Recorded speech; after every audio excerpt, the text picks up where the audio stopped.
on live.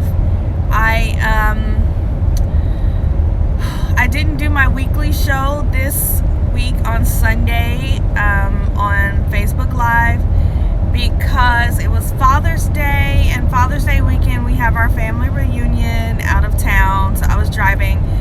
And even though I was driving, I could have done my Facebook Live driving like I am now.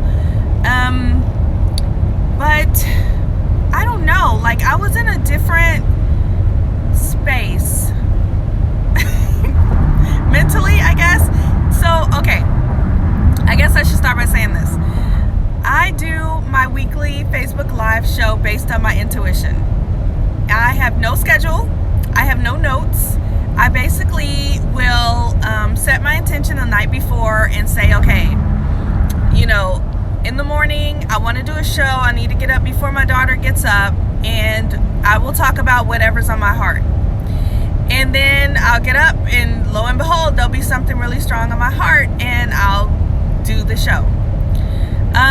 So this past Sunday, when I wasn't feeling like sharing anything, I didn't, which I don't mean to make a practice of that. I mean to show up when I say I'm going to show up, which is probably why I said in the first place I will show up when my intuition wants to show up. So I don't know how, going forward, how that's going to play out. But I did have a step one experience on Saturday, like a really high contrasting experience on Saturday, that of course I'm not going to go into because it's personal, but one day I will share it. And it's still kind of going on. So I think that may also have contributed to the fact that I didn't want to really talk on Sunday, because I know for sure and for certain that yesterday morning I didn't come on and do the Instagram live because I did not want to talk about the step one experience that I had. The contrasting experience that I had on Saturday was very high in my thoughts yesterday, and even today it's still so strong in my thoughts that if I start to do stream of consciousness and just start talking about what's on my heart, it's gonna come out, and I don't want to talk about it. So yesterday I thought about, because I love doing the travel chat. I love, I have this hour-long drive, and I love just talking out like what I'm thinking and talking it out. But yesterday, what I was talking out was all about what was going on in my life, and it's not really anything that I am at liberty to share. Even on my way home, I had a really good pep talk with myself last night on my way home about everything that's going on and the future of it, and how, it's all going to be okay. Regardless of the outcome, it's all going to be okay because things are always working out for me. And I truly believe that. And I truly believe that the universe has my back. So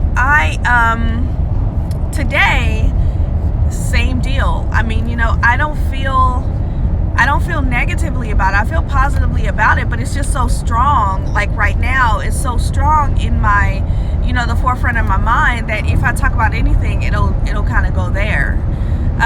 But this morning I had a different sort of idea about it. My idea when I woke up this morning, and this is helpful for anyone who's experiencing any kind of what we call contrast, but basically it means that life is happening around you, and you are experiencing something that maybe you don't want, and it helps you to know what you do want because you use the flip side of it. So it's like, okay, this horrible thing is happening that I'm upset about. I don't want this to happen. So then you just decide, okay, so what does this mean about what I do want to happen? And I just woke up this morning, and the idea, because it was like the shock had worn off. I had 2 days of trying to keep my vibrations high, but still kind of shocked by I wasn't angry. It was just just unhappiness. I was just I don't like this. I don't like this feeling. I don't like any of this. But I knew that everything was going to be all right. So this morning when I woke up, I felt powerful, but I felt like the kind of power that comes with, hey, you can change this. You can either change yourself around the situation, or you can ask the universe to come in and just change the situation. So I started to create clarity by using my words. I started to create clarity around what I did like about the experience. And this is the analogy I want to use, because I think this will help people to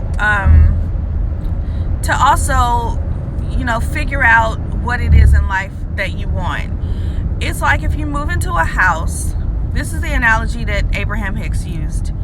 You're living in a house, and there are a lot of things about the house that you don't like, and you decide, like, I don't like this house. I don't like this. The closet's not big enough. It doesn't have a nice backyard. There's a train behind. It's just all kind of stuff about the house you don't like. So you move into a different house. You find a different house, but your new house is kind of based on what you didn't like about your old house.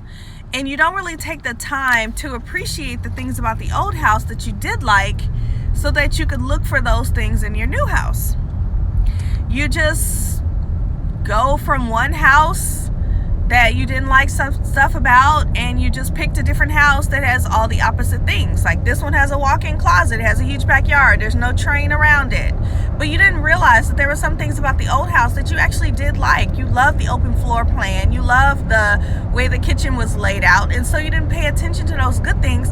So when you moved into your new house, you didn't have an open floor plan, you didn't have a nice kitchen, you just moved into a house. Now you're in a new house. Now you're in a new house that has a great closet and a great backyard, but it has a sucky kitchen and a really closed, dark floor plan. And you're going, darn it, why didn't I learn? You kind of beat yourself up. Like, why didn't I learn from the first house? Like, why couldn't I pay attention to the things that I liked about the first house? Because now you're in a new house, and you're going like, oh, I really miss the kitchen. And you start feeling like nostalgia as you reminisce about the first house that you just like got rid of. You got rid of the first house, you moved away, and now you're like, oh my gosh, but the first house was this and the first house was that.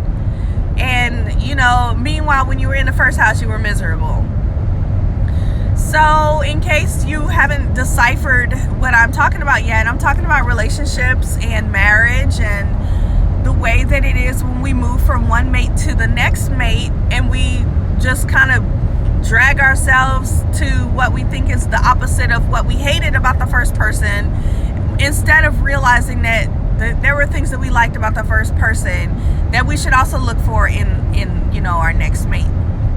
So anyway, contrast life has caused you to experience all these different relationships. If you're lucky, which I was very lucky in relationships. I had one of my ex-boyfriend's mother tell me how lucky I was in love. And I wonder if that was just because I was dating her son. I'm not sure. Or maybe she knew that he was like about to propose or something, which he did, and I didn't accept it. But it was kind of funny that I was like, oh, that's weird. She's like, you are so lucky in love. I'm like, okay, thank you. But I was like, how did you know? I've been very lucky in love. I've had a lot of different kinds of experiences, and a lot of, sort of contrasting experiences too. If you are a social person who's, looks for a mate and this kind of thing, not too picky, you will run into people that are crazy, and you will have experiences that cause you to learn about yourself and kind of learn about the way the world works. So I've been lucky in love. I've had all kinds of different experiences. I've traveled all over the world, solo and with mates, and it's just been awesome. And I take a look at that, and I realize that my life has been rich. Sorry, rumble strips. Even though a lot of my life I felt unhappy, a lot of it. I felt depressed, unhappy. I felt disconnected from source is basically what it is. That's the best way I can explain it. And now I feel connected to source, so I'm better able to see what contrast feels like, in the fact that I've been in contrast a lot in my life, and that's fine. It's helped me to become the person that I am. So now I'm in this situation. I have 2 little kids, and I have a life, I have a home, I have all the adult things that you have, and I'm married, and all this stuff that you have when you're a grown-up, or you're supposed to have when you're a grown-up. And I'm 42, and I am totally discovering all kinds of new things about myself. Like, I fully, wholeheartedly believe I had a midlife crisis in 2018, and I fully, wholeheartedly believe that it was the best thing that ever happened to me. And it shook up my entire life. It shook up all my relationships. It shook up all my friendships. It shook up everything. All the people who are related to me, it shook it up. And the ones that remained are the ones that I know are going into the next chapter of my life with me. The next best version of myself is filled with so much more clarity, because I know really like who I am, and I'm not pretending. I'm not like faking anything anymore. And yes, I said anymore because I was faking it like my entire life. I was faking what I was happy about. I was faking what I wouldn't put up with. I was faking the amount of enjoyment I found in my career. I was faking everything. Like, I was faking everything. So if you are someone who is kind of going along to get along and trying to make sure that everybody is happy and pleased and comfortable all the time, I hope that you have a midlife crisis. Like, I hope this on people, because it is so liberating to just decide that you're the number one priority and everything else comes after you and other things, and to just be able to be free and be who you are. That's where I am now, and I honestly don't care how people feel about it. Like, I honestly don't care. The only people that I care how they feel are me, primarily, and my kids, because they're 3. If they were like 17, I wouldn't care how they feel. Because I know that I trust my intuition, and my own internal guidance system is the best compass that I could have to navigate my way through life. So if I care primarily how I feel, and I'm doing something that makes me feel crappy, then I know that, okay, I'm not doing the right thing, because I trust myself. So if I care the way that I feel, and I'm doing something that makes my kids feel crappy, and they're 17, let's just say they're 17, or let's just say they're fully grown people, let's just say they're other people in my life, let's say it's my brother and my sister-in-law, and they don't appreciate the way that I'm acting, or what I'm doing, or how I'm talking, or how I'm dressing, or where I'm going, anything. Let's just say that they disapprove of something of my life. Well, if I don't disapprove of the thing in my life, then everything is fine. They don't have to live with me. They can live their own life, and that's fine. But if I also feel a little bit crappy, like I feel like I'm screwing somebody over or something like that, then I will need to make a change. But I'm only going to use my own internal compass for that. Recently, I've had the experience that I feel like my kids, because my kids are almost 4, they're getting more like needy for my attention. They want me to play with them, which is different than before. They used to play, and even my son will like take the toys from me, like, no, you're not putting the blocks together right. And I'm like, okay. So he didn't want me to play with him, but now they're getting to the point they're like, come and play with me. So I'm trying to start a business. So all my free time I spend sitting at my computer, working on things, and they kind of play around me. Well, lately they wanted me to play with them, so it's tough, because now I'm like, I have to stop what I'm doing and go play with them. So I've noticed that when I don't stop what I'm doing and go play with them, I feel really crappy. Like, I feel badly. I feel bad. Not like guilty, I just feel bad. Like, I feel like I've missed out on a really fun thing. 4 years old is my favorite age. It always has been. Even when I was in med school and I wanted to be a pediatrician, I couldn't stand any of the kids except for the 4-year-olds. They were the coolest kids. And luckily I didn't become a pediatrician. But 4 years old is my favorite age. And so I don't want to miss out on 4 years old. So I got to make some changes, and I am making changes. But I noticed that the way that my kids reacted to me, I felt badly about it, so I'm making a change. If that had been someone else in my life, a fully grown person who's capable to row their own boat, and they had presented something to me like, I feel really bad because you didn't do this, and I also didn't feel bad about it, then I'd be like, sorry for your luck. Because I have decided through this crazy topsy-turvy, midlife crisis, spiritual awakening, emotional upheaval, whatever you want to call it, I've decided that I don't care what other people think. Because most people are operating selfishly, and I've been pulled along for this for far too long, that most people are operating selfishly. I feel sensitive to their needs, so I give them what I translate that they need, and I totally sacrifice my own needs for that. And that's a never-ending cycle. Like, the person who is going to let you sacrifice your needs for their needs is never going to stop doing that. Like, they're always going to want more, and that's normal human nature. That's fine, but the point of your life is not to serve everyone like that until you're totally empty. And that's what I was doing, and I would often be totally empty and still denying my own needs.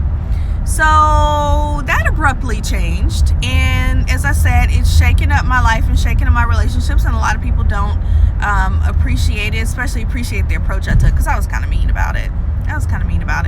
But if they didn't remain, if first of all, if they were there, if they were in my life for selfish reasons, and they did not remain in my life, and they had an issue with me suddenly caring about the way that I felt, then I don't care. Then I consider that to mean that they are not fit to walk into the next chapter of my life, and that's fine.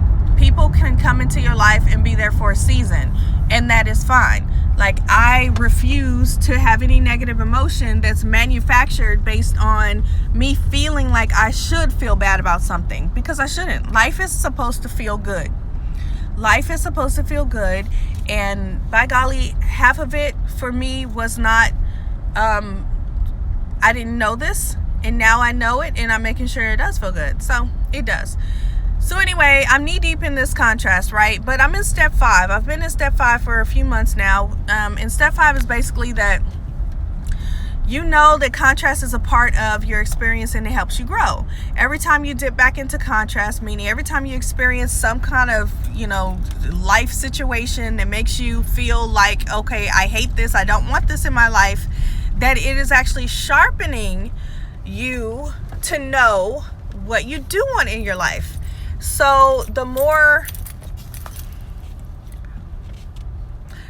you live in the house that has the amenities that you don't appreciate, the more you know what kind of house you want. Now, if you are stuck in the house, let's say you moved to a house that you can't sell, or you don't want to sell, you want to keep the same house, but it needs a lot of renovations. Again, this is the analogy I'm using, right? Y'all know what I'm talking about. So if you are in a house that you need to sell, you can't sell it, you're going to have to stay in it, then it needs to be renovated, right? So the way that I renovate is not by taking a sledgehammer and knocking down walls.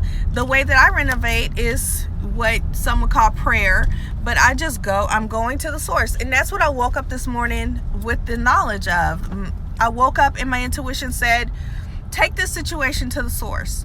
Go to the source, go to God and say, hey, this is what I like. This is what I want in a house. Now, I don't want to move to a different house. I want to stay in this house, but I would like for the house that I'm in to have a better foundation, a new roof, and upgraded cabinets. You know what I'm saying? Like, I need the house that I'm living in to be more supportive of my needs and my desires. And therefore, I feel stronger today, because I feel like I have the power to just sit back. I am not the one who's doing the work. I'm not the demolition crew. I am just the one who's ordering the work to be done, and it's up to God and the universe to fix the house for me. So that's how I feel.